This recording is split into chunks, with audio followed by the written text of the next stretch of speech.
سلام به همه پهپاددارها. میخوام یه راز مهم رو براتون فاش کنم. نگهداری از پهپاد بعد از فصل کاری کمی مکس. تعجب میکنید چرا همه در موردش حرف نمیزنن؟ خب باید بگم سرویس کردن پهپاد بعد از هر فصل کاری خیلی مهمه. این فقط یه تمیزکاری برای نظافت نیست، برای طول عمر پهپادتون ضروریه.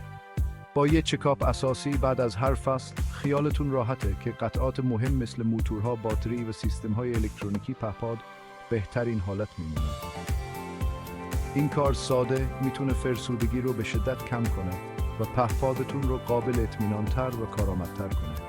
تصور کنید خرابی کمتر، پروازهای روانتر و عملکرد بهتر.